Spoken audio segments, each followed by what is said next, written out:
Folks, welcome back to So Bad It's Good as we end 2025. And what a 2025 it's been. It's felt like a fever dream. It has been a year. I think it was December 30th, 2024. I got my nasal surgery. That morning of nasal surgery, we had the announcement that Craig Conover and Paige DeSorbo had split. And I was like, wow, we're already in for a bumpy 2025. And man, we were. But at the same time, we had so many amazing pop culture moments. And I love pop culture. You love pop culture. And one of my favorite people to get pop culture news from, I mean, this is no joke, is Holden Smith. Holden Smith has been on this show another time before, and I just think he is really at the forefront of pop culture news. His account on TikTok is Holden Smith 962, and I discover so many things because of this man. And also, I think we share a similar love for so many things. But this is somebody that I always have my eye on of like, man, I can't wait to see what he does in the future. I know I love seeing him, like all the companies starting to be aware of him. He's getting like Spotify PR packages. And I'm just like, hell yeah, because this is who we need to support. So we're going to go over some of our favorite moments of 2025. We're going to maybe predict some things in 2026. I'm sure it'll be a little silly, and maybe just talk about the year as a whole and have a good time together. So please welcome Holden Smith. Welcome back to the show. Thank you so much for having me, and thank you so much for those kind words. I really appreciate it. And seriously, I'm such a big fan of the show and what you do, so I just love coming on. No, I mean, it's a mutual love fest here because sometimes if I'm not on, like I'll go in waves in TikTok, and then sometimes I'll just like do like 10 of your videos in a row. And what you have been, really excited about, and I'm so happy to let the audience know that we finally finished 6 episodes of Heated Rivalry. We had just gotten through episode 3 the other day. We finally made it back to California, and we powered through the last 3 episodes. And man, that is a beautiful show. And you love it as much as I do, if not more. How do you feel about Heated Rivalry on HBO?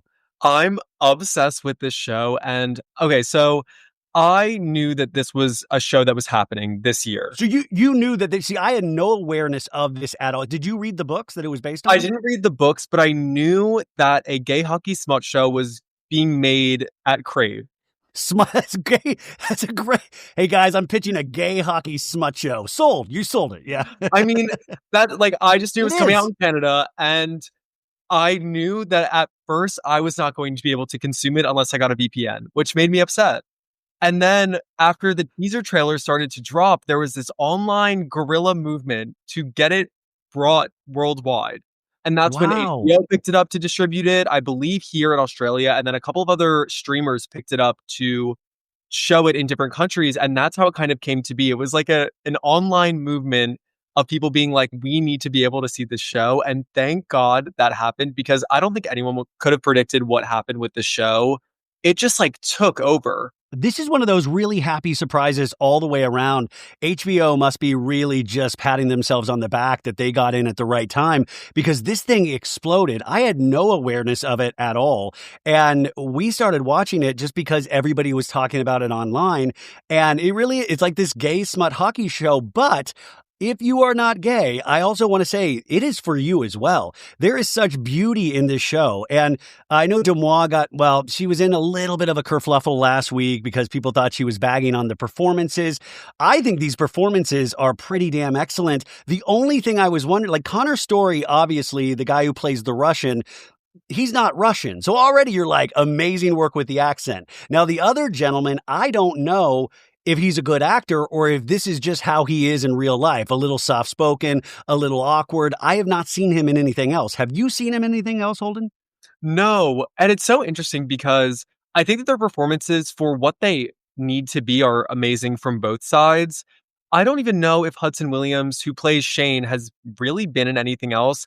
I do remember seeing Connor Story in Joker 2 because I went to see it because of Lady Gaga. And he is in the jail with the Joker, and he's like a side character in the background of, I want to say like maybe 25% of the movie. And it's just so funny because Heated Rivalry is getting people to go back and watch that flop. I was just going to say, finally a reason for me to see Joker 2, which I still actually have not seen, with Joaquin Phoenix and Lady Gaga. And that is incredible. And I don't know if I saw this on your page or not, but was it you that you were going back and somebody found his old videos that Connor Story made as a kid? And he was a little bit of a pop culture maven himself. And I just thought, how amazing that this is where he is. But I wanted to say that third episode of this, when it focuses on the other gentleman in the smoothie shop guy, Kip, I thought that was such a fantastic episode, and it really set up the events for the last two episodes. And it really kind of raised the bar past a smut show for me. Like, I thought there was, just truly this kind of beautiful love story in a place in professional sports where people are struggling with their identity and their sexuality. And I thought for being shot this cheaply, it is really so well done. I could not agree more. I think that they did so much for what they kind of were given to begin with. Like, it was a very low budget show. I think each actor got paid, like the main actors maybe made like $6,000 an episode. Yeah, I would for 6 episodes. Yeah. So it's not a lot. Like, you're not signing on knowing it's going to be a hit, but I think they all just really wanted to do a good job. And they did it. They did it. Props to all of them. I love episode 3 too. I like that you mentioned it was a setup episode, because in real time watching it, the response online was like, we need more Shane and Ilya. I don't know why we're focusing on these other two, but I think when you see the entire story as a whole, it makes so much sense that it's there, that it really is needed, especially in a 6-episode series. That's the episode that I was like, oh, this has these creators and the people involved have a little bit more up their sleeves in terms of storytelling for them to downshift, because they knew they needed to power through for the remaining episodes. And also, I love it's more of a European sensibility of not doing 18 episode seasons. And I love the Canadian production has only 6 episodes. Do you know how quick they're going to try to put season 2 into production? I believe they're going to start middle to end of 2026, so that way it'll be out in 2027. Because probably before the next season of Severance still. Yes.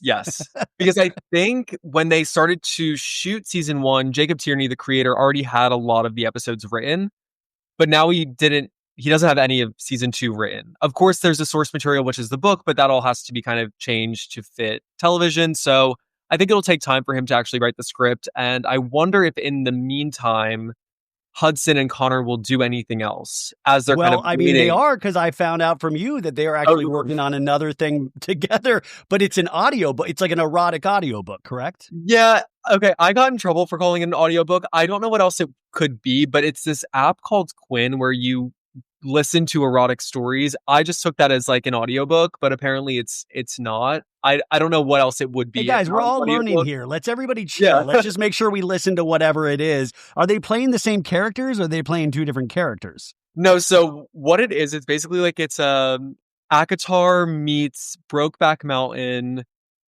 Okay.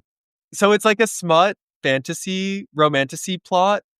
Okay. And Connor was asked to do the accent from the people at Quinn, and he politely declined. And okay, good. Yeah, his real voice. Okay, good. That's good, because he does the Russian accent so good that, it really did take me a second not knowing these actors at all to go, oh God, this guy isn't Russian, once I went and tried to look him up and see interviews with him.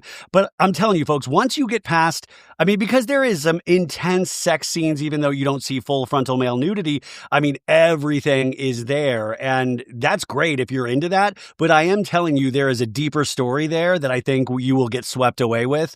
I know I did. And my fiance, she loved the whole thing. She loved the sex stuff. She loved the role. She was bawling on the final episode and the 5th episode. It was great.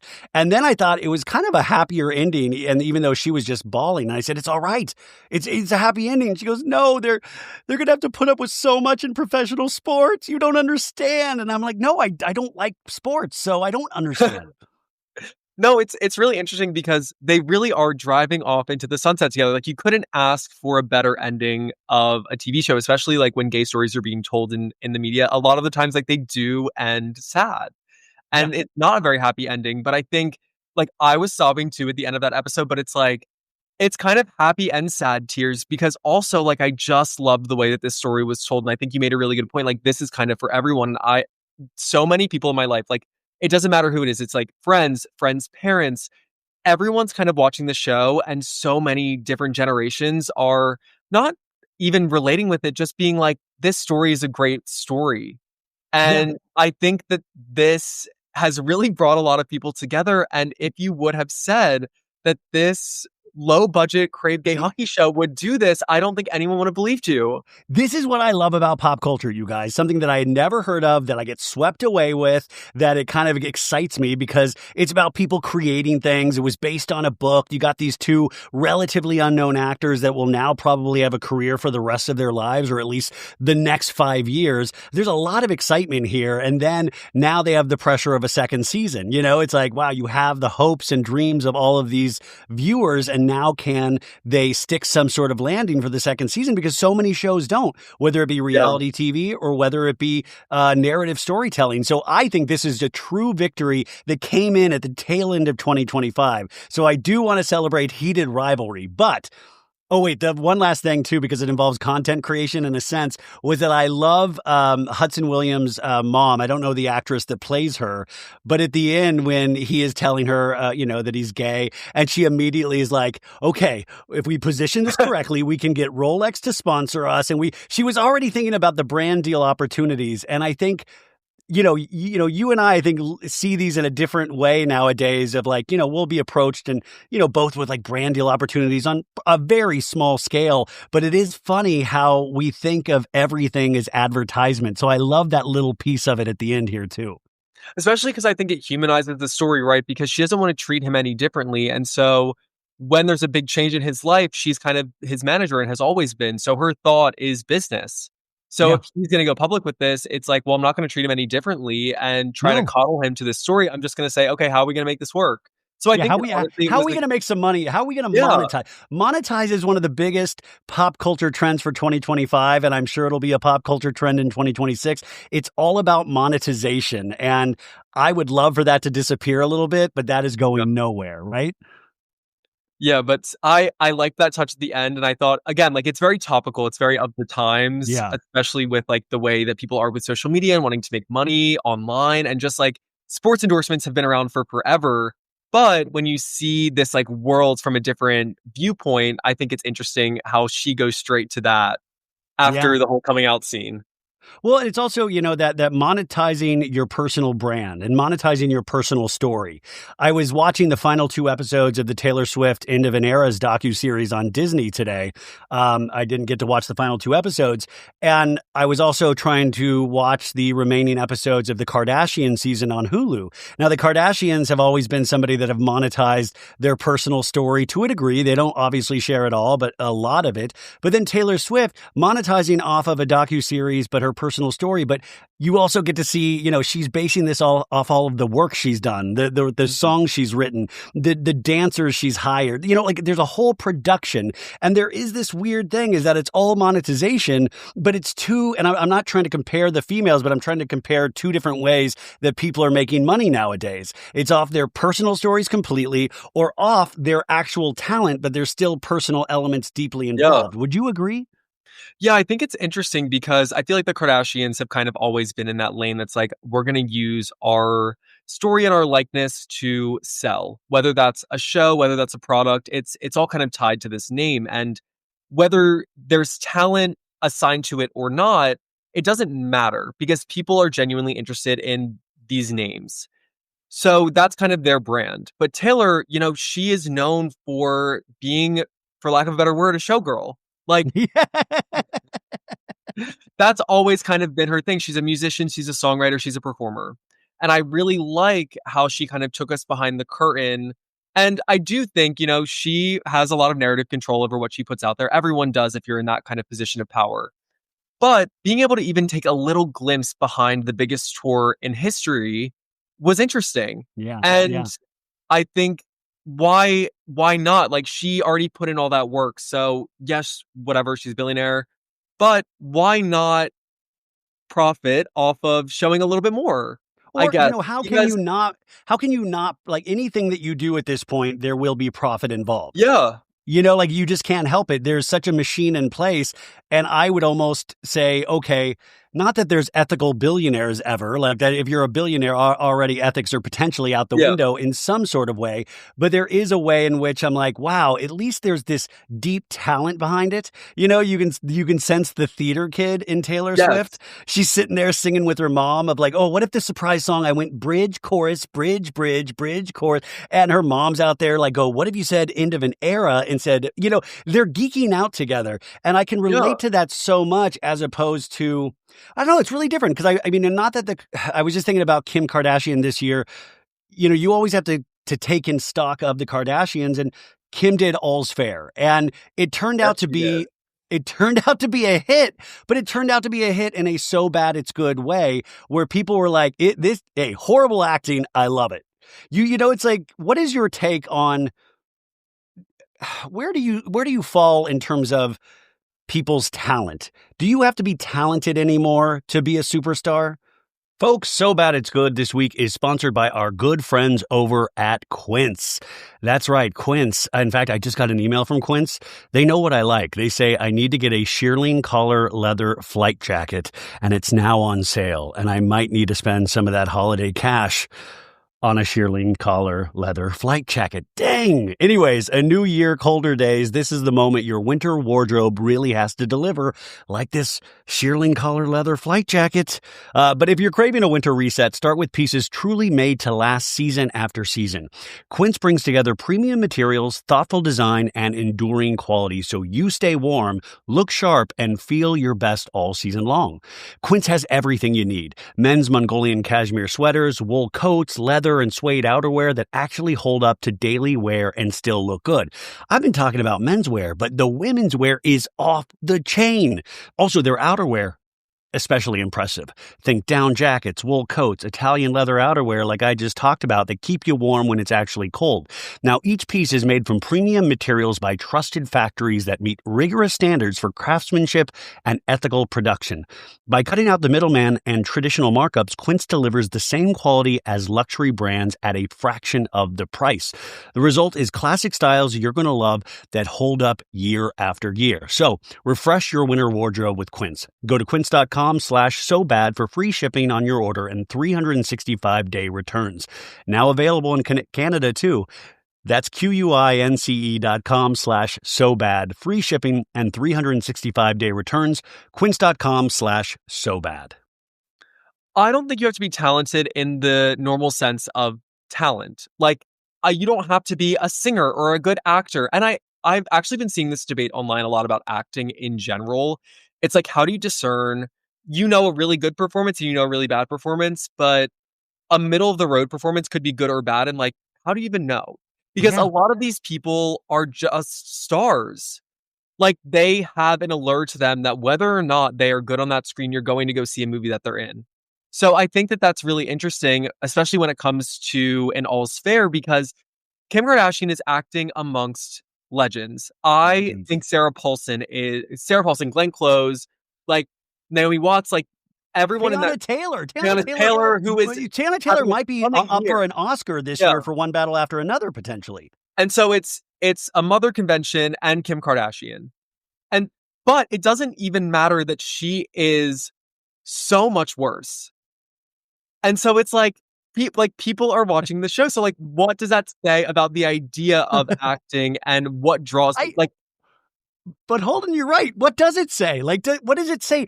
Are we making everything such a bouillabaisse where it's like, well, this part of the show is really good acting and this isn't, but it's funny. And that's what I like too, is funny weirdness. Like, we've all made like such different, there's such a melding of, I hate to say that bad acting is a style or a choice, because it's, it's like you're either drawn to somebody on screen or you're not. Like, I'm drawn to Kim Kardashian in some of her real life exploits, but when I see her on screen, there is like, some people, there's a magic alchemy that happens where you can read somebody's thoughts. I can't read Kim's thoughts on screen. It's like there's like a force field.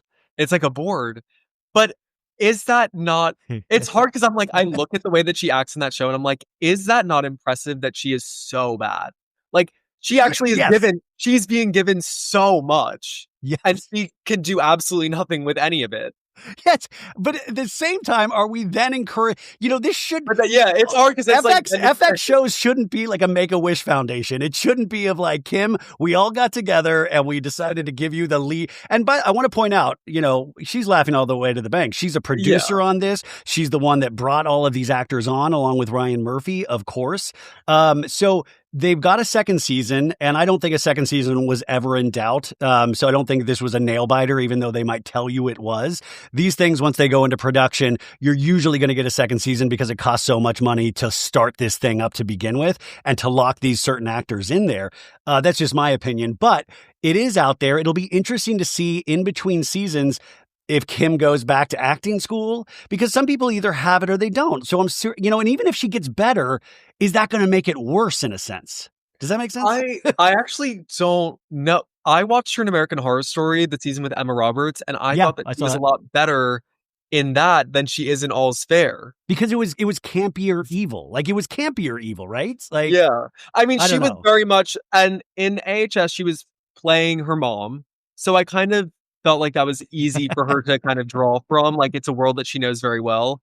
In All's Fair, in real life, yeah, I guess she's like a lawyer. But I don't know how we're referring to her. Yeah, I failed the bar, but it's a great pop culture story, though, in a sense, because here is somebody we've seen come from like a Ray J aesthetic to where she is now, which is a double billionaire of a sense. We know she has so many things going. She can't pass the bar. And then that's supposed to be something that we almost root for her. And it becomes a storyline within itself. She launches this show. It gets a second season. She's filming a movie for Netflix right now for these next couple of months. Mm-hmm. She's got so many projects in the hopper. So I think, as always, whether you like them or you don't like them, and I get so many mail all the time when I talk about them because people dislike them so much, you've got to talk about them because you have to study. If you like pop culture, you have to study the Kardashians at this point.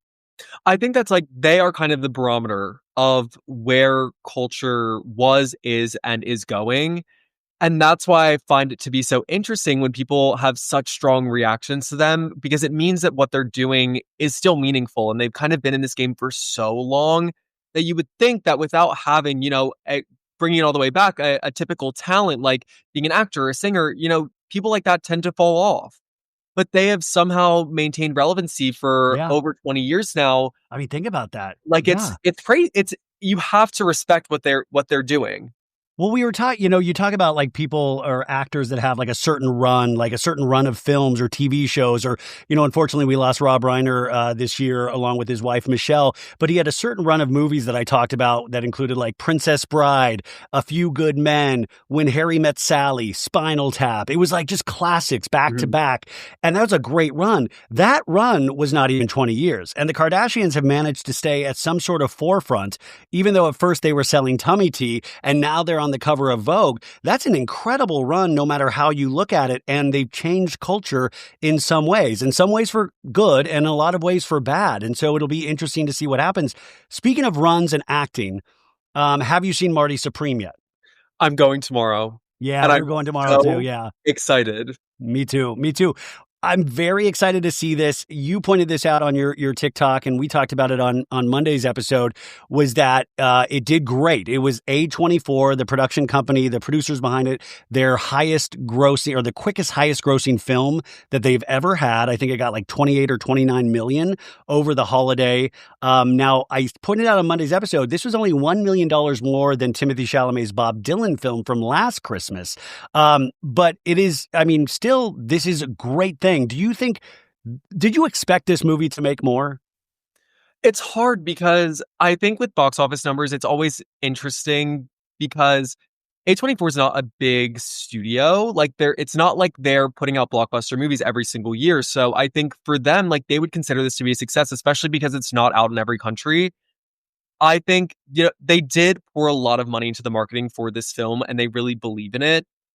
However, from the reviews I've heard, I think that that's valid. People are really enjoying everyone's performance in this film. And I think the more people talk about it, the more people are going to go see it. So I don't know. I think that everything's been really positive. This is one of those things in terms of things that I dislike about pop culture, is that in these last couple of years, probably a little bit more than this last couple of years, we expect a film or we expect anything, it has to make all the money within a couple of days. And if it doesn't, it's a failure. And that's just never how, like when big studio films or big blockbusters used to be released in the 70s, they would run in theaters for a year and a half, 2 years, like The Godfather. Like they would build money and momentum over time. And I would love to get back to that sort of way in some sense, because I want theaters to still exist. I want people to be able to discover movies going to a place where they can watch them. And it seems like, it's going to be hard. Like there's all signs are pointing towards that is going to go away or just be a little bit differently in the decade to come. But I'm excited to go see this, but more importantly, the pop culture of it with Chalamet, the promotion behind it, the rabid intensity of the ego that he is putting forth. It's almost like a Kanye in a sense, not as crazy, but like there's a Kanye, a wanting to be the best, which I love. But sometimes I'm wondering, are we bordering on performance art, or are we really believing everything that we're seeing in the Timothée Chalamet PR? And like you said, this hasn't even opened overseas yet.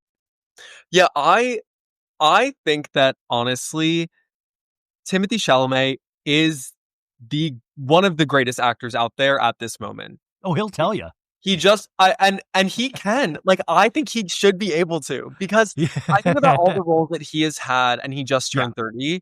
Like, his filmography is great. Oh my God! Call Me by Your Name, Beautiful Boy. You guys don't even realize he had a couple scenes in Interstellar. Interstellar, yeah, with Matthew McConaughey. Yeah, like he just is great to me, and I think that this is kind of the role that has allowed him to openly say how he feels about his acting and using the Marty character as kind of a guys to say, well, that wasn't necessarily me. That was me kind of like leaning into the PR and the press and the character. And I think we can chart that all the way back to whatever award he won last year, whether it was Critics' Choice or... It was the SAG Awards, I believe. Okay, so when he won that SAG Award, he was like, I'm aiming for greatness. Like, I want to be the best. Like, he could even go back and say that was the beginning of the Marty Supreme Press Tour. And I think we would all say, okay, yeah, sure. Like, yeah. He is just... And from what I've heard... The reason we say that is because Marty... The Supreme character is supposedly a very confident character. I've not seen the film yet, but that's what I'm hearing it's about. So that's why we keep saying he might be, portraying a little bit of his character with that. But sometimes I feel like it's a magician. If you tell us something instead of showing us something, sometimes I feel like that deflates the bag, in my opinion. I've always thought, even with the Kanye stuff, I was just trying to think of people that are like so believing in their... When I hear that, it sometimes deflates the magic out for me personally. What does it do for you? Yeah, I think when I first heard him say it at SAG, I was like, I don't think it's a bad thing to... I think everyone is so PR trained these days that it's really frowned upon to say that openly to your peers, that like you're striving for greatness, to be the best, because it comes off as arrogant. And I think back then I was like, yeah, like he is great as an actor, and I don't see anything wrong with him saying to everyone that he wants to be the best. I think some of the interviews for Marty Supreme, I'm like, okay, like you said, I don't think that's necessarily a bad thing. Yeah. When you are just kind of saying how you feel and how you believe, or how talented you believe to be. But some also of his work show extreme talent. Yes. I would be able to know that even without him telling me that. Yeah. And I do think it's hard though, because in the beginning, I understand the shtick, but now since he's been doing it over and over again during this press tour, I'm like, okay, like maybe we can give it up for a sec. Because also he's been doing so many other great things that I don't think he needs those sound bites in interviews to like get clicks. No, not at all. But then I was thinking maybe, and you would know this more than I would, just, being as successful as you are on TikTok, that is where it lies nowadays, is the clicks and the spreading the information around and spreading the sound bites, or even us talking about it now. Is this what it takes in 2025 and beyond to create a myth and to create a legend? It's more than just being good. You have to paper mache and wallpaper it everywhere.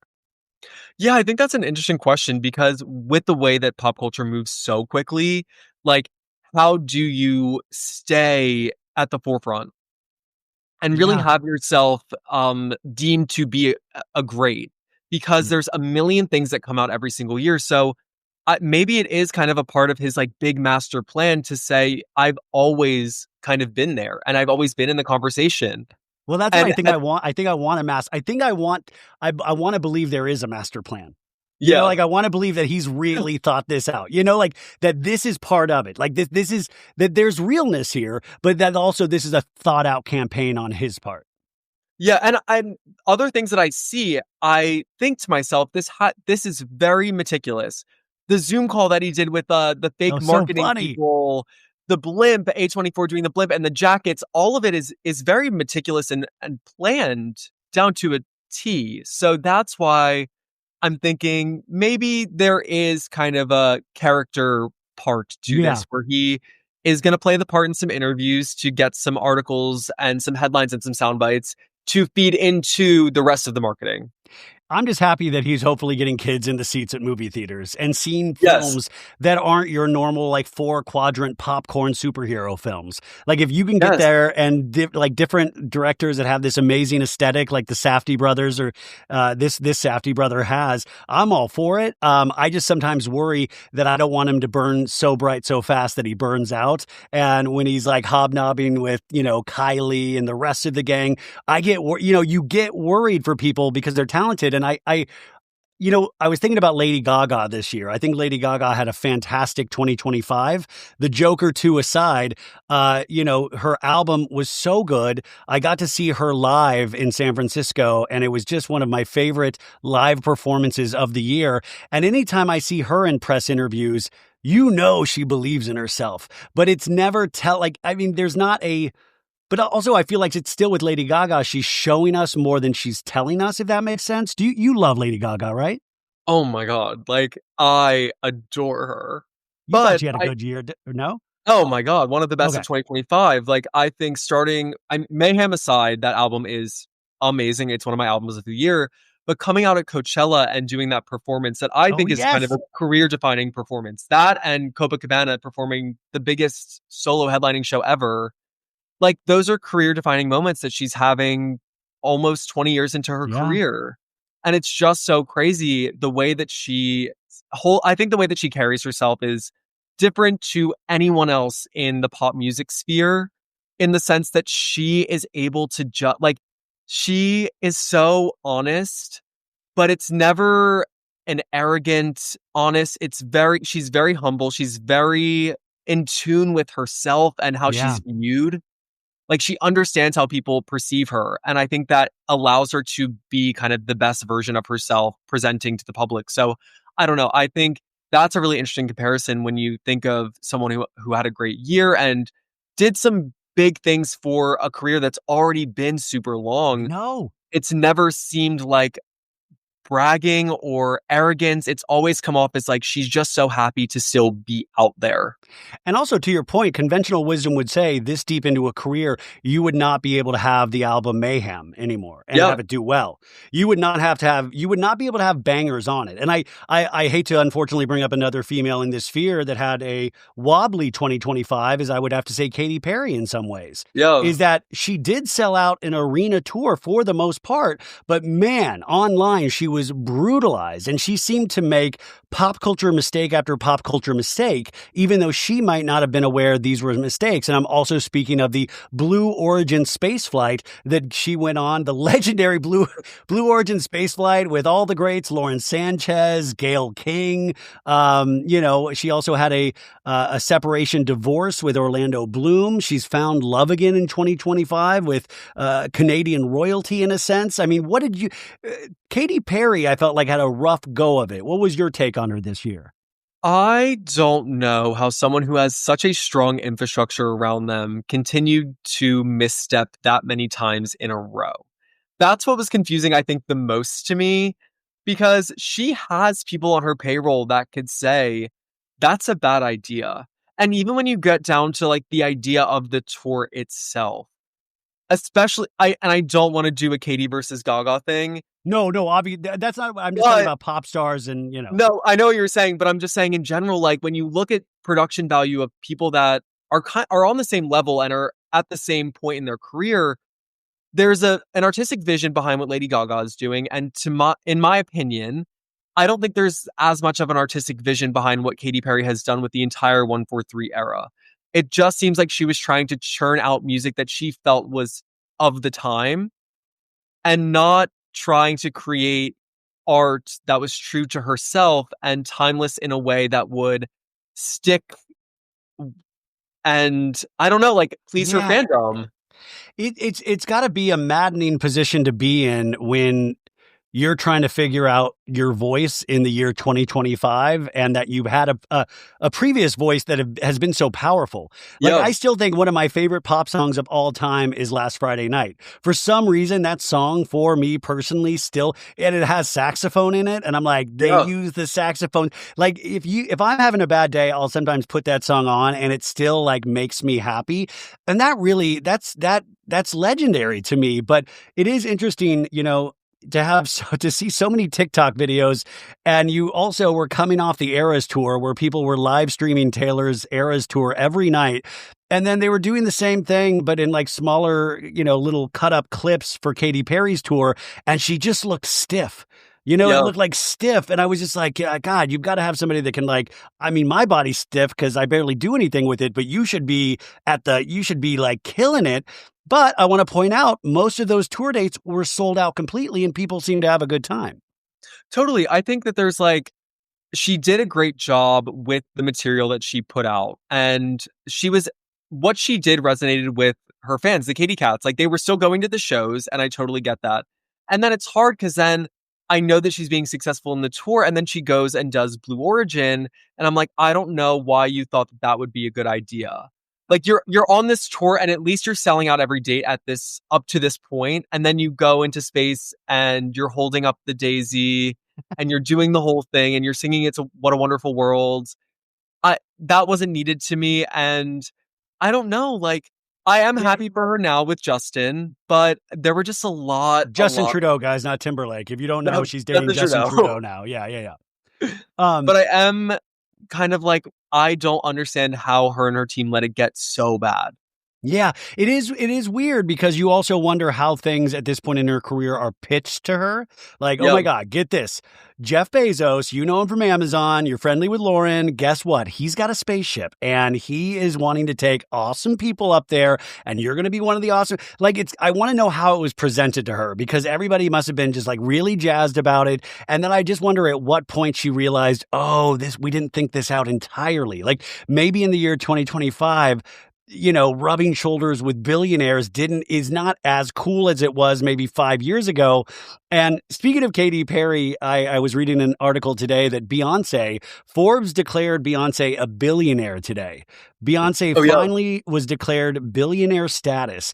And I almost felt, I know that you're going to be mad at me, you guys. I almost felt bad for Beyonce because I was like, God, if only this was 5 years ago. Like, we were much more excited about billionaires 5 years ago as we're excited about billionaires now. Now you're like, oh God, how did it come to this? You're a billionaire? No, I would never want that to be publicized.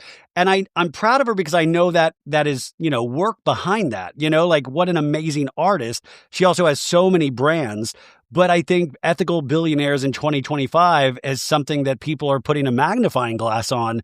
And it's different than Kim Kardashian. You know, Beyonce is somebody I enjoy very much. And in 2026, I think you said this earlier, I expect Act 3 of Renaissance. I think we will get Act 3, the final act of Renaissance. What is your take on Beyonce in 2025?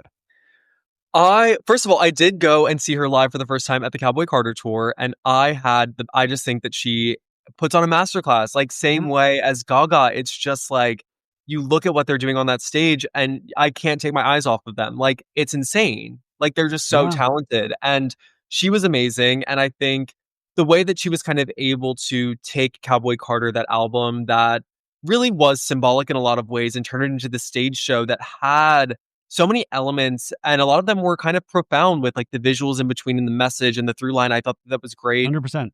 Also, her hair care brand, I've heard, is amazing. People have said that it like actually works wonders. There's like these hair growth drops that people say like has saved their hair. So at least she's not doing a celebrity brand where you're just throwing money at something for no reason. It's not like I'm Beyonce for Proactive. Yeah. Yeah. Like it's something that is clearly seems to be tested, and there's like a lot of reason behind it and research. So I like when a celebrity actually takes their time and curates a brand. Like all of this kind of has led to her billionaire status. So at Yeah. least she's not like throwing or letting her name be stamped onto products that are deemed to be bad. No, no, I completely agree. And I also, to your point, it is interesting. We were speaking about Katy Perry and almost trying to guess or think, second guess what your audience wants from you. And you end up with kind of an album that is flat and soulless in some ways. And I think Beyonce, she'll do an album that is trying to artistically say something. It's even different Yes. than Taylor. Like Taylor does artistic, in her own way. But Beyonce, you're doing all of these different genres and you're piecing this together, like pastiching with all of these different collaborators. And, most of the time that would be a gigantic mess. And I think sometimes sonically, I mean, it's all beautifully sonically, but sometimes she's not going after hits anymore. If you notice, she's going Yeah. after something that like this is art to her. And I think it is amazing that she is able to then still present a stage show that transcends even this music in a sense, and you're left with a real experience. So allegedly act 3, you guys, is going to be rock, is going to be maybe alternative rock, those kind of elements. Are you hearing the same thing? Yes, and I think that that's kind of, especially when people kind of caught on to this 3-act project, I think everyone kind of assumed that the third act was going to be rock, and then as she started to tease it in the last few weeks, you can kind of see where that's kind of where we're headed, and I'm really looking forward to this because, I don't know, I just think all 3 of these genres are like house, country, rock are things that I really enjoy hearing Beyonce kind of get into. Especially because, like, I think back to a song on Lemonade, "Don't Hurt Yourself" with Jack White. Like, Oh, because it's that so song good, that is song. great, and, like, that kind of has that, like, rock edge. So, her kind of doing and also a lot of the inspiration, I think, for this rock album is very Prince, Tina Turner, Oh and yeah. I don't know, like, I think that's going to really suit her vocal style and the way that she can perform it after seeing the last 2 tours. This has the potential to be her strongest tour yet. Just because, like, visually and artistically, I think it could be really exciting. Yeah, and also I think in terms of genre, I think rock needs a lot of help in terms of not the Yeah. music itself, but in just terms of bringing it back to the forefront of what it once was. And Jay-Z and Beyonce as a couple, I always geeked out because they got really into going to Coachella for a minute back in the day. Mhm. And you would always read them like, oh, they were backstage for Grizzly Bear, or they were backstage for St. Vincent or Bon Iver. And they really, Father John Misty, they were, she really was appreciating alternative rock in the like the mid aughts, I think. And I thought that was Yeah. so cool. So if she can blend like big guitar riffs, like a Jack White mixed, I don't know. I'm really excited to see what that means to Beyonce if we're correct. So I think that is something to really look forward to in 2026, because you don't forget, no matter if you guys had a bad 2025, pop culture can always give you a life draft. It can give you a life preserver for things to look forward to. I always do that. If I'm depressed, I'm like, well, at least in 2026, I'm sure there'll be a new Batman movie I can see. Like I always look for something Totally, in it's pop like there culture, it you just know? it's a little marker of something to Yes, be like, I exactly. need to be excited for something that is to come. Yeah. Okay. So Holden, what else in 2025 stands out for you? Like what got you excited this year? Like, I have to say Addison Rae. She is So one of my top stories of 2025. okay, now Addison Rae, of course, started off TikTok star, huge. And then she was dabbling in acting. I remember she did the She's All That Netflix remake during the pandemic. And then I was kind of wondering, she also did the Thanksgiving movie, that horror film that I kind of dug. And she had released an EP a couple of years ago that I think was okay, but didn't do huge. And then this year, her first album came out. Is that correct? Yeah, so her debut album, Addison, came out, I believe, in June. And this to me was a huge statement that she is here to stay in the music industry. Like, I just found it to be, I thought it was great, but not only that, there was an artistic vision behind it. There was something more than just trying to create songs that are hits. And that's really what I look for, especially now with artists coming up with the TikTokification of the music industry. Are you trying to make a song that is good for a 30-second lip sync? because your label told you they can only fund your project if you have a TikTok hit. Or Which do you they do have, that all the time now. yeah, or do you have a cohesive body of work that has organic hits on it that people will use, but it's not just like steering your art into a commercialized space? And when I heard that she went and had a meeting with the CEO of Columbia Records and brought a little scrapbook of vibes, and that is what turned into her album, like, I just have to stand her. Like, Yeah. she's amazing. And then Well, she performed all of those songs on tour, a sold out tour, and she performed them so well. and there really is something. There's like all stars. There's like this undefined, unidentifiable quality that I can't necessarily put my finger on. And the only thing I'm trying to it's like I said, it's always unfair to compare, but that's all we sometimes have, is that it reminded me of when I was a little kid and watching an 80s Madonna back in the very first album of Madonna, and you would hear like she used to like dance at like Danceteria in New York, and there was like a spang, like she would wear the mesh, and that's not what she's doing, but there seems to be this similar vibe that I'm curious to see if she can expand on. And 2026 will be a really big year for Addison Rae because she is going on the festival circuit. She is going to be at 2026 Coachella. And you guys, she wasn't on the 13th line of Friday. She was in like the second line of the poster. She is already like so far up there. And I sometimes wonder like, oh my God, is that too much too soon? Can she pull this off? And so I'm really excited for Coachella 2026 this year. So am I. And also, she's nominated for Best New Artist at the Grammys. Like, yeah. It's crazy when you think But about where she sometimes started. they think we're happy she got nominated, but we don't want her to win. There has always been this curse of the best new artist at the Grammys that you're like, Milli Vanilli, I think, won it one year. There was a lot of artists that like kind of came, like Chumbawamba, I think, won it one year. So you've got to really be careful. The curse might be broken, but I always just think it's great to be nominated, but that category you might not want to win. But I'm curious to see what Addison Rae does from this, because conventional wisdom, like we said, would say that your album, if you're Addison Rae, shouldn't be this good. Yeah. And I think that she has this like it factor. And I think that will carry her through because she's so mesmerizing on stage. I think she's going to be introduced to a whole new audience at a Coachella or any of the other festivals that she's performing at next year. Like, she's going to be in front of so many eyes that I think that she'll be unstoppable, honestly. Does Addison still TikTok? To promote her music. Yeah, but I mean, it is funny. It's like I was trying to think of this is one of my favorite. Like, this is when I really know I like somebody, is when I don't know too much about them.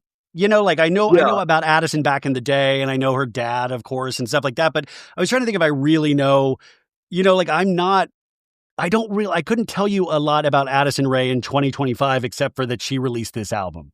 She's done a really good job of kind of separating, because you used to know everything about her. Yeah. She was Hype House. Her parents were online. And it was like this huge thing where every single detail, she was getting papped going to Saddle Ranch in 2020. And now people don't know what's going on in her life. Is she dating somebody? I don't even know who she dates. I think that her and her boyfriend broke up, but I don't even know. I think that's good. I love that, Addison, that energy. I love that energy so much. Okay, who else did it for you in 2025? Okay, so another musician that I'm loving is, I don't know if you're familiar, but this girl, Adela. Oh, I thought you were going to say the Rag Bear girl that you always talk about. Oh, no. No, so not Adele, but Adela. Yeah, so she was in the Netflix show to form Cat's Eye. And she got voted off. She was one of the first people to get voted off, and she went solo. So she started releasing solo music this year, and she went on tour for it. She released an EP, and she is another one that I just feel like has this it factor, and she's opening for Demi Lovato next year for her arena tour. So I just think that she's going to be someone who also gets a whole new fan base. But I cannot say enough good things about Adela. Like, I try to talk about her every single chance I get because her performance is amazing and the music has been great. So you've loved her. Do you know what she's working on for 2026? She's releasing an album next year. Her Releasing an debut album. album. Okay. Yeah. Debut album next year. So Adela, you guys, keep an eye. Now, did you love K-pop Demon Hunters? Because everybody that K-pop Demon Hunters on Netflix, me either, yet that has made so many year-in lists of the best in entertainment. It was so good on Netflix that they started doing sing-along screenings at movie theaters, and the people behind these songs have now like performed at the Macy's Thanksgiving Day Parade. They're everywhere. They're everywhere. And so this thing really has legs because people are still talking about K-pop Demon Hunters, so much so, like Heated Rivalry. I didn't think that was going to be my thing. K-pop Demon Hunters didn't think that was going to be my thing. I'm going to have to watch this. I'm going to have to watch it now. I finally have to do it. I feel like I have to as well because that song Golden will probably win Best Original Song at the Oscars. Yeah. And I was just at my parents' house and they were watching the Christmas Day football. And during halftime, the K-pop Demon Hunter girls are there. Yeah. Like randomly during the halftime performance. And I believe, if I'm not mistaken, they showed up on an episode of Saturday Night Live last week. Yes. They were in a sketch with Bowen Yang and stuff. So it'll be curious to see where they go, where these animated people go from here. But I'm really wanting to see this. What else in 2025 for you? I want to say Bravo as a whole, just in general, because BravoCon was brought back after a year of not having it. Where the heck were you at BravoCon, man? No, I know. I was traveling so much this fall that I was like really trying to make it work, and then I just like couldn't. But I need to be there next year. Like you got to be. No, I'm making it like a goal that I need to be there, especially because this year I had so much FOMO seeing everyone there. But it was great. It really was great. It was, it's one of those things that like, and for those that didn't go, hopefully you got to watch it on Peacock. I love that they have that there, but I really want to say, all kidding aside, we're like 2 months removed from it almost now. It really is kind of that, it really is magic. If you love these shows, you're going to walk away with new friends. You're going to walk away with all of these weird, funny experiences. I can't say enough good things about it. So just always like, and that's not me kissing Bravo's ass. I'll do that every other episode. I just thought it was really well done. So, but Bravo as a whole had a great 2025, you think? I think so. I mean, I think Salt Lake City is entering, for me, RHONY territory as some of the best housewives we've ever seen. You think it's just entering? I think it's already like fully planted in there. I think of like RHONY as this like holy grail show where they're putting up like 5 to 6 great seasons at a time. Yeah. And so Salt Lake City, I was just like, I need a little bit more time. Like, I love the show, but ever since Jen Shah left, I think it's elevated the show to a whole nother level. 100%. But this season in particular, I don't think I've laughed out loud at Housewives this much since a season 7, 8, 9, 10, 11 of RHONY. Well, I want to also this audience knows I've been going back on the Patreon and recapping the from season 1 of RHONY, and I'm right on season 2 right now. And it's such an interesting season because all of a sudden they have this little low level fame from the first season of RHONY. So you have Jill Zarin talking to Page 6 and Alex and Simon talking to Page 6 and saying that Jill's a Yenta, and and Bethany's like finally she's on the cover of Social Life magazine, and it really like all elements are starting to fall together. And Countess Luann, she's out there doing her Class with the Countess book, and you just forget how powerful that show was and how amazing it was, because social media existed, but it doesn't exist with the fervor it does today. So I want to point out why Salt Lake City is so good is that they've found a way, like you said, to make it like RHONY with the fervor of social media as it is today, which is almost impossible to do a show like Salt Lake. Does that make sense? Like, I just find it totally shocking that they're able to do this. It's really interesting to me because I view it as like, I think that, and like the way that they edit that show feels like you are watching a mockumentary of what people think Housewives is. It's like a Christopher Guest film. Yes. Yeah. And that's why I think it's so good. Like the Below Deck episodes immediately canon some of the best Housewives I've ever seen in my life. Like, them getting 3 episodes out of that and all of it. How smart that we're going to see the flip side, you guys. I know. And in 2026 on Below Deck Down Under, we will see the first 3 episodes will be the Salt Lake episodes from the crew's perspective. And I just think how genius, because like we're all going to be, even if you're not a Below Deck fan, you will be watching those first 3 episodes. I mean, I haven't watched Below Deck in forever. I'm going to be watching them. I need more of just all of it.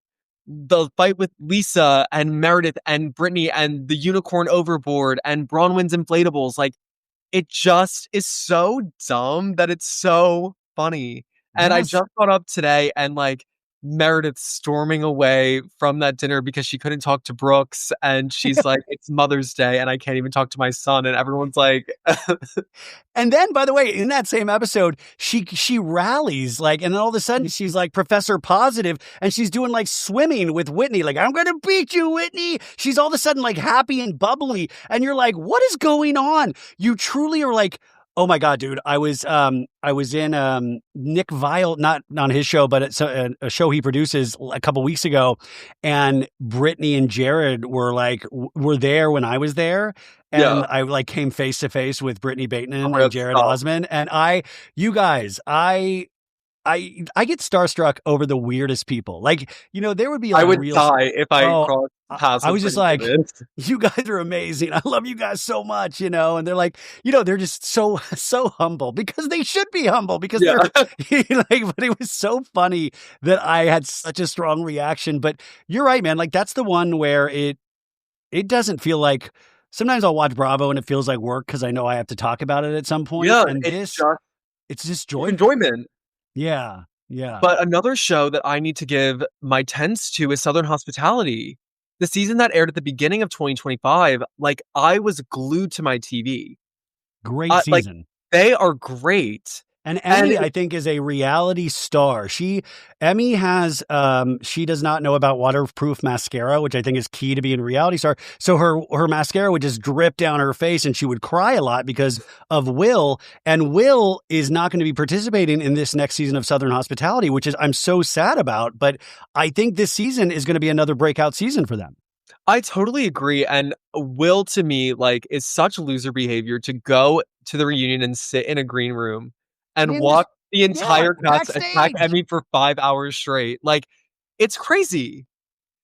But that's what makes it so good. I wonder how close they came to like Brad or TJ going backstage and dragging him out, because those guys they're all like really in each other's lives. And I just am, you got to love it.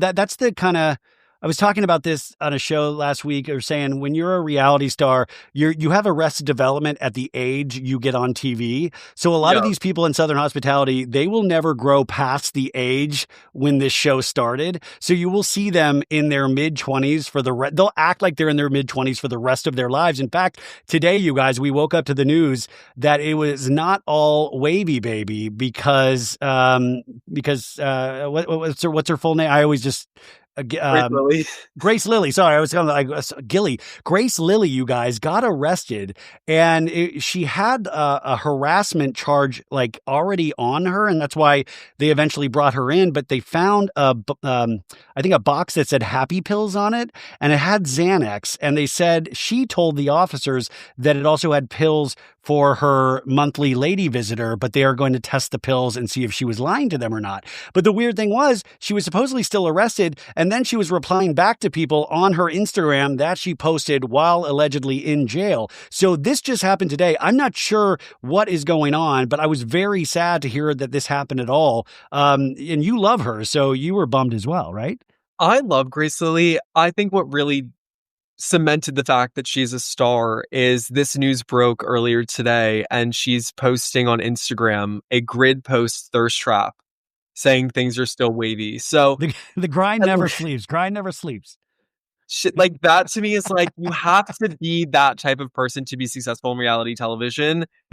It's like, how else are you supposed to do it? Like, she's just so good. Yeah, she is so good. So Southern Hospitality, I think, is going to have another amazing season. Also, we had the reboot of Vanderpump Rules, which everybody can F off. I'm enjoying it. Like, I don't think, like, listen, this isn't like Dune for me. It's Vanderpump Rules. Like, I'm not expecting any.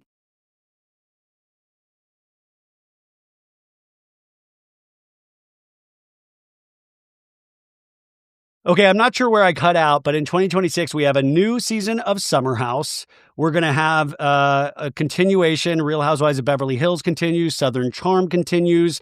We will have a new season of Real Housewives of Atlanta eventually. Housewives of Potomac, we're nearing the end of, where we'll see the sit-down interview with Andy Cohen and Karen Huger, which is going to be insane. Also in 2026 in Bravo, we will find out what happens with Dr. Wendy and Eddie. So there is so much Bravo coming up, including season 3 of The Valley. And for me, we lost a lot of people this year, but the person that, or the place that we lost that really has the most meaning for me is Jax's Saloon in Studio City. We lost Jax's Studio City, but there's so much Bravo. What else are you looking forward to in 2026 in regards to Bravo?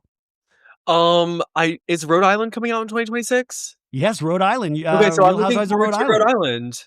Yeah. I think that it's going to be a fun new. I like starting a new franchise, and I think it'll be interesting to see what these women do, because starting a franchise in this age of Housewives, 20 years into it, I think is going to be really interesting. And I know another thing that Bravo has planned is that Ultimate Wives trip or whatever to commemorate 20 years of Housewives.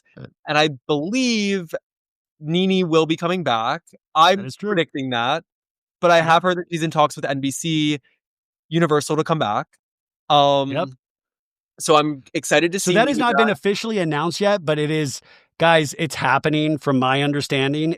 There's going to be a core group of, I believe, 7 OG housewives. I believe the other housewives, I think I'd say Kyle Richards, Countess Luann, Nene Leakes. We'll leave the others for a surprise. And then they're going to stop at each iconic Housewives iteration city, and you're going to meet more housewives on this road trip where they'll have special events in each city. And another thing that I would like to predict for that when they visit New York is Carol's return to Bravo. You nailed Carol it. as well. Oh, and nice. I just want to be her best friend. Carol, you're not listening to this, but if somebody could get this to Carol Radswell, please come on the pod in 20. I've never asked you, but my God, she was at BravoCon, you guys, and she was wearing jeans and a Contempo casual sweater. She was so dressed down, and I loved that so much, because all the other housewives had glam, and Carol Radswell was just naturally glowing in just jeans and a sweatshirt, and I loved it. She's amazing, but I think you nailed it. Carol Radswell will be a part of this. I almost bet it. I just that would make my 2026 for Bravo, just seeing her back on a Housewives adjacent show.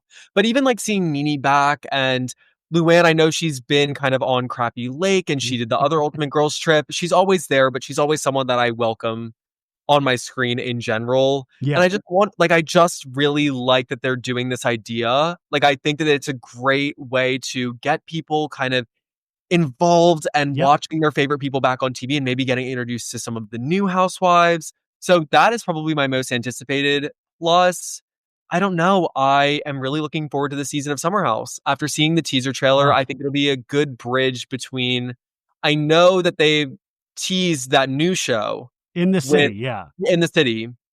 So I think it'll be kind of a good mix of 6 newbies plus some of the older cast members, plus Jesse and West, and then it'll bridge kind of into this new show. So I'm excited to see that crossover and how we kind of transition. And we're all leading to what the hell is happening with Amanda Batula and Kyle Cook. I mean, this is something that they've been able to tease out over 8 seasons of Summer House. And are they literally, I mean, we're hearing from all sources that they are living in separate locations. And, I'm really curious to see. In fact, over the holidays, you guys, Kyle posted a Christmas photo with his family, and Amanda wasn't there. And everybody in the comment section was going, "Where's Amanda? Where's Amanda?" And Amanda Batula finally left a comment that says, "Where is Amanda?" ? She was playing along with it.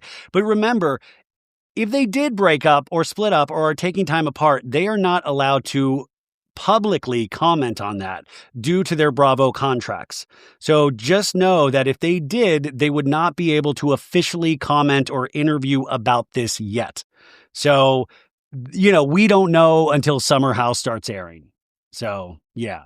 But I think they don't. My thought is that they're not together. I mean, she's put up with a lot, but seeing the way that he's acting in this trailer leads me to believe there is no way they made it through last summer without separating. And they maybe tried a little bit in the fall, and it didn't work out. And I think that they're now probably officially separated. Bro, it's like you don't support DJs in their 40s that have alcohol brands. Like, I don't know what's gotten into you. Why don't you support guys staying at their fans' houses until 6 in the morning? I don't know. And the funniest thing is I saw a TikTok of someone being like, "This is the night," and it's videos of Kyle, and he's drinking a Truly. That's what sent me. And then, wait, didn't Amanda comment and go, actually, surprisingly enough, this wasn't the night in question? I didn't even see that, but I wouldn't be shocked if Kyle's doing that every weekend. But the fact that was the one that went viral and he's drinking it Truly, I'm like, that is the cherry on top of all of this. Dude, I feel like Loverboy is 2 steps away from being called Batula Boy because Amanda's going to own the 60% of Loverboy eventually, whatever happens. So there is so much Bravo to look forward to. Do you have like 10 more minutes to start winding down, or are you okay? Cool. Dude, by the way, this is so funny. My dad texted me right now, or like right about 5 minutes ago, and he said, Lydia, who is my sister's in-law, she loves Bravo. Lydia asked me to share this with you. I take it she's a reality person. Grace Lilly from Southern Hospitality was arrested in Mount Pleasant. Please share with Ryan. And I would it's like, Dad, I'm on an interview right now. We just talked about it. He has no clue about any of Southern Hospitality. So Bravo, very, very strong for Bravo in 2026. Now, in some predictions in terms of 2026, you did a TikTok of things that you would like to see less of that I loved. I found this really interesting because one of them is, what was it, being more rude on red carpets? One thing that I want to see more of in 2026 is people being rude on red carpets. Like, I think if you get asked a dumb question, like, you can kind of give back a snippy answer, and everyone is just so PR trained again because things are just so clipped and posted for views, and everyone's so scared of being canceled that, like, even if you get asked like the most like ridiculous question, you have to still be respectful. And I think back in the day on red carpets, like, you could kind of get away with saying whatever, and it doesn't have to be like outwardly mean, but it's like someone asking Shailene Woodley if she's hungry because they're hungry, and she's like, then just go eat, like, don't be here. Yeah. I mean, I think red carpets as a whole, they need to figure out. Like, it's now so. Unfortunately, we have lost Joan Rivers, and it's been a minute since we lost her. But red carpets really haven't found a way back. And I don't think it's necessarily putting TikTokers on the red carpet. I mean, I think that they can be involved somehow, but we haven't found a way to make it really exciting. I mean, maybe your idea would do it. Maybe if we just have like full-on real conversations of like, what the F are you asking? Like, I mean, I don't know what it is. It's like Chappell yelling at that photographer. Oh, yeah. Like, don't. Yeah. Like, it's stuff like that. I'm like, people were mean to Chappell about it, but I'm like, well, no, like, they're treating her like an animal, so why shouldn't she just yell? Yeah. I mean, and by the way, that is a 2025 moment that you do that sticks out in your head. I mean, these are what creates artists, good and bad, and their lore. So that was one of them. What else did you have? Something I want to talk about, things that I like want to see, or things that I think are in for 2026 first. And one of them is Anne Hathaway. Anne Hathaway for me is always in, but she's in like 5 movies next year. I just think that she's going to literally be everywhere, with including Christopher Nolan's The Odyssey, you guys. Which I'm super excited for that film, and I think like that she's just doing such a wide range of movies. Like, The Odyssey is this huge epic Christopher Nolan film shot on location, like insane. She's doing an indie A24 horror-esque pop star movie that has religious undertones with Michaela Cole called Mother Mary, where she's like singing to music written and produced by Jack Antonoff and Charlie XCX. Oh, wow. Yeah, I'm really interested in that. And then she's doing The Devil Wears Prada 2, which of course is going to be like everything. And then she's doing the Colleen Hoover adaptation, Verity. So it's like all over the place. Damn. And guys, remember, what year was it? Was it 2012 when we canceled Anne? We didn't really cancel her. We all of a sudden just thought she was annoying. Like, do you remember that year? Where people were just dicks? And then, Les Mis. And then it was around the time she hosted the Oscars with James Franco. And it wasn't like it wasn't the best idea to begin with, even though Anne Hathaway gave it the old college try, if I remember correctly. But Anne Hathaway is a fantastic actor. So I'm so curious I mean, yeah, I'm very excited to have a 2026 full with Anne Hathaway. I want to see her in a Scorsese film because Jennifer Lawrence is going to be in the new Scorsese film with DiCaprio, and I wish Anne Hathaway was in there. I'd love to see them work together at some point. I agree. I think that she is amazing, and I would love to see her with Scorsese. And I think also like Jennifer Lawrence and Martin Scorsese, like I love Jennifer Lawrence, so I'm really excited for that film. But after seeing Jennifer's interview, Actors on Actors with DiCaprio, I'm like, okay, these people are gonna have no chemistry on screen. Like he was being so like he had no idea what she was like saying to him. Well, that interview, I highly recommend going to check it out. It's Variety's Actors on Acting, you guys. You can find it online, but it was DiCaprio keeps things so buttoned up that Lawrence was being like a very like, just her dark comedy self and being very acerbic. And DiCaprio was kind of trying to like one word answer her a little bit, but then she was like throwing things out and he was finally like, he kind of gave a little funny face. If you don't like, there's all this great stuff that people forget about DiCaprio is that he was in this amazing film called What's Eating Gilbert Grape with Johnny Depp back in the day, where he played a mentally challenged young man and he got nominated for an Oscar for it. But Johnny Depp back in the day, he used to pay DiCaprio $100 just to make the weirdest faces he could, because DiCaprio as a kid could make the craziest faces.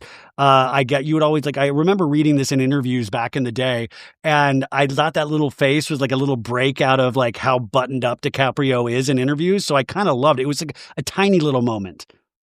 Yeah, I don't know. Like, there's just something about it where Actors on Actors like isn't supposed to be the most serious thing. Like, it's not a sit down Yeah. like super serious interview. It's supposed to be like you're supposed to talk shop with someone else who had a successful movie this year and kind of like have a little bit of fun. And he didn't seem like he was having that much fun. But he's a great actor, so He's I a think great the actor, movie will but turn out. if we can split the difference between him and Chalamet, we're gonna eventually have the best actor. Like Yeah. it is. But also, this is somebody that's been famous for their majority of their life, and now this man's in his 50s, and he's never gone.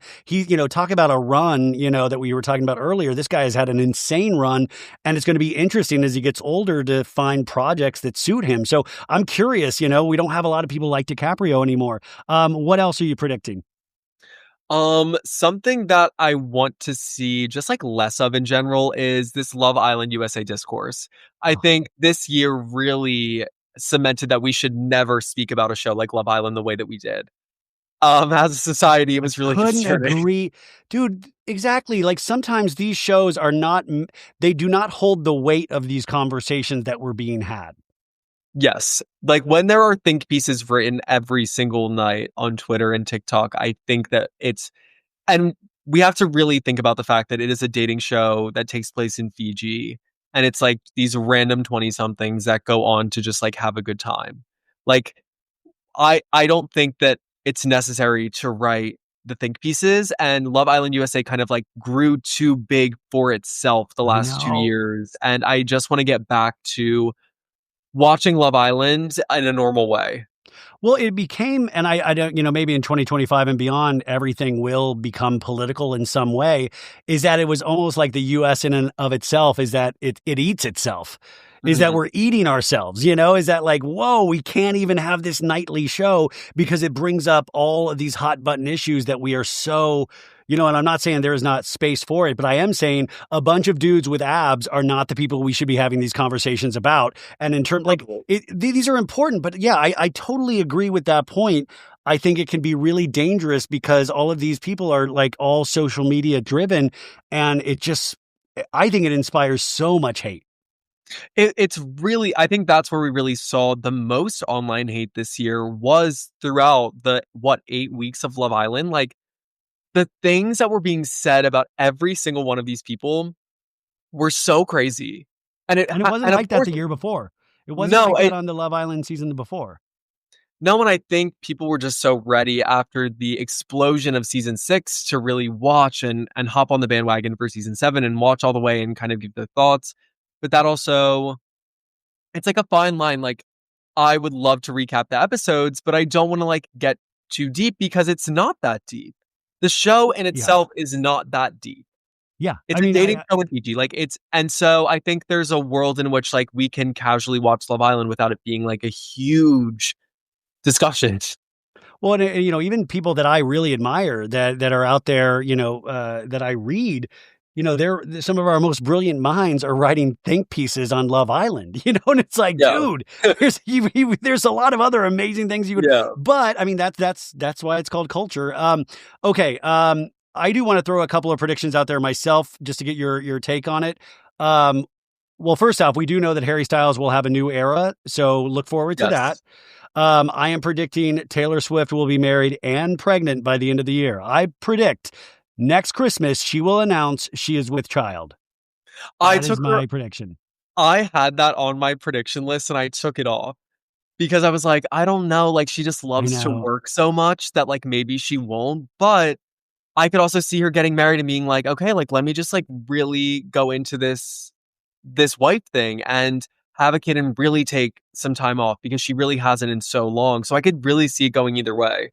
I predict even if she is having a child, she will tour with the child. She will do full dances with child. She will birth on stage. She will do the whole thing. I do not count Taylor out. So I predict that's going to happen next year. We did talk about Beyonce's third album. Let's see here. I predict we'll have a new 1975 album, and one of the songs will be about Taylor Swift. I predict that Kim Kardashian will fail the bar again. But we're going to encourage her to keep trying. So that is what I say as well. Love Island USA, we talked about. Secret Lives of Mormon Wives. I predict that Demi will leave her husband, Brett. I think that will happen at some point in 20. You don't watch Secret Lives of Mormon Wives, do you? I do. I'm not caught up though. But I need to watch. I actually met Jessie this year and she was lovely. She's great, yeah. I met Jessie and her husband, and they were great. And I'm interested to see Taylor on... Wait, how did you meet Jessie and her husband? What's the story there? I was at the Page Six Virtual Reality Awards in New York. And her husband, I was with Josh the Ronnie Stan. Oh, I love Josh! Together. Yeah. And so we met Jessie afterwards and we just had a quick 5-minute conversation. And I also met Alexia and Marisol from Miami, who were two of my favorites. I love them so much. But yeah, wait, sorry, where were we? No, we were just saying you're not cut up on Secret Lives of Mormon Wives. Oh yeah, but it's my plan, and I'm interested to see Taylor Frankie Paul on The Bachelorette next year. I think I'm gonna break my Bachelor non-watching era just to watch the first couple episodes to see if it's worth it. 100%. I'm going to be covering that show, and I have not covered The Bachelor in forever. I think it's going to be a gigantic mess, but I am completely here for it. I just hope that everybody has mental health care provided by ABC for that season. So that's another thing to look forward to. Also, here, you're one of the biggest Corinna Fulgeri fans out there, and Corinna is one of my favorite. It's me and my fiance's favorite follow on TikTok. It's Holden and then Corinna, and Corinna had a tough holiday season. She was sick a lot. She gets sick a lot, you guys. It's really hard to explain Corinna. How would you explain Corinna to people, Holden? Corinna is honestly the best way to say it is the people's princess.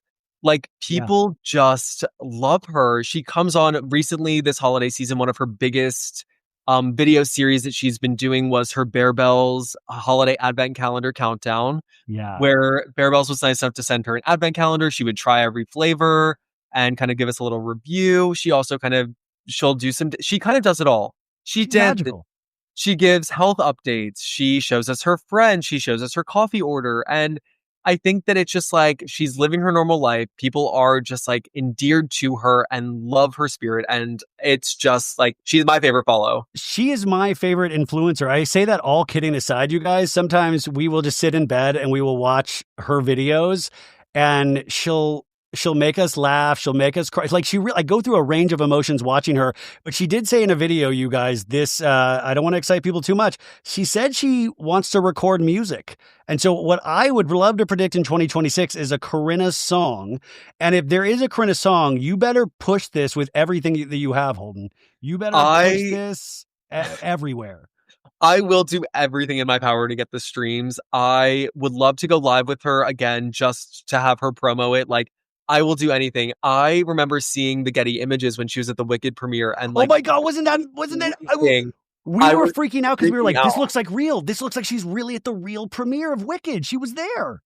I saw someone posted on TikTok with like the Getty thing, and I was like, okay, someone just edited the Getty thing. So I literally went to Getty Images and searched her name, and it came up. And Ugh. I like it was real, and I was like, this is everything. And her outfit was super cute. It was on theme. And what like better of a person to have go to something like that? Like she's said how much that she's loved Wicked.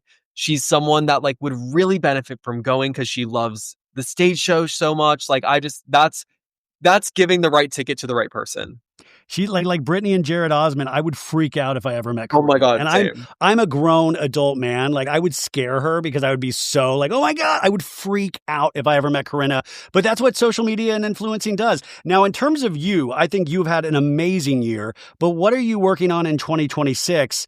Like, you're going to keep doing your account, which keeps growing, keeps growing. If you do not follow him, not only on TikTok, but follow him on IG, we're going to put all that information in the show notes. But what else do you like? Because I think you're also working with Tumblr, if I'm not mistaken.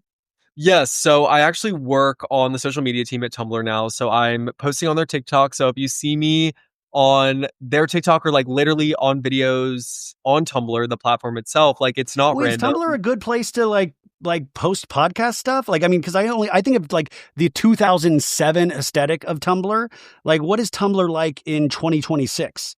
It's definitely more modernized. I think it's still I would say the best place for fandom, but also pop culture, I think is really having a resurgence over there. I think that's kind of the biggest thing that we're trying to push, especially with the TikTok is like, there's a lot over there where people are kind of reacting in the same way that they'll do on Twitter or on TikTok to pop culture moments. And they create these discussions that are similar to the way they used to be had on Tumblr. And it's happening again over there. And that's why we're doing this big push right now because things are happening there. And we want people to head back over to the platform to engage on TikTok and on Tumblr.